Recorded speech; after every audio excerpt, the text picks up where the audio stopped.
आपका घर कहाँ है? यहाँ तो एक गुफा के अलावा और कुछ नहीं है। तभी अचानक वो औरत हवा में उड़ने लगती है। देखते ही देखते उसका सुंदर रूप एक डरावनी चुड़ैल में बदल जाता है और वो जोर जोर से हंसती है। अरे तू तो एक नंबर का बेवकूफ निकला। तू तो बड़ी आसानी से मेरी बातों में आ गया। अरे मर गया रे, ये तो एक चुड़ैल है। हे भगवान बचा ले, ये तो बड़ी डरावनी दिखाई दे रही है। और फिर अगले ही पल हरिया की बैलगाड़ी में रखा सारा सामान हवा में उड़ता हुआ उस काली गुफा के अंदर चला जाता है और वो चुड़ैल भी उस गुफा के अंदर जाकर कहीं गायब हो जाती है। हरिया ये नजारा देख बुरी तरह घबरा और परेशान हो जाता है। अरे ये चुड़ैल तो मेरा सारा सामान लेकर गुफा में गायब हो गई। अब क्या होगा? अगर मैं गांव खाली हाथ गया तो मालिक मेरी अच्छी खबर लेंगे। मेरी इस बात का कोई यकीन भी नहीं करेगा। फिर आखिर वही हुआ। हरिया के मालिक चंपक सेठ को हरिया की किसी भी बात पर रत्ती भर भी यकीन नहीं हुआ।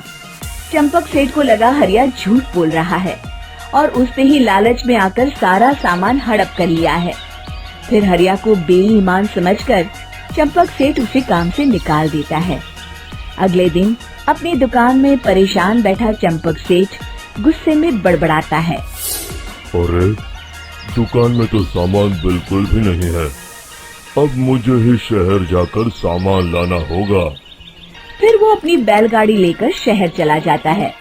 शहर से सामान लेकर जब चंपक सेठ वापस गांव लौट रहा होता है तभी उसे एक आवाज सुनाई देती है।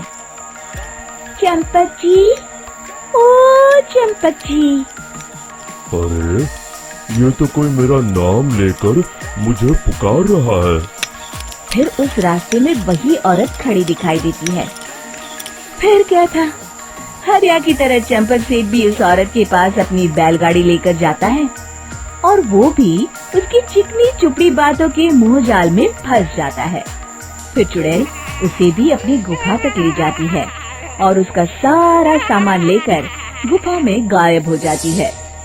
बेचारा चंपक सेठ लाचार होकर खाली हाथ गांव लौट आता है। फिर ये उस जंगल में रोज की बात हो जाती है।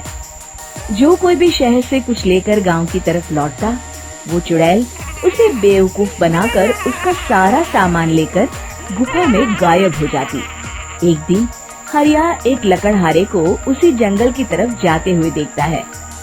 फिर हरिया उसे रोकते हुए कहता है,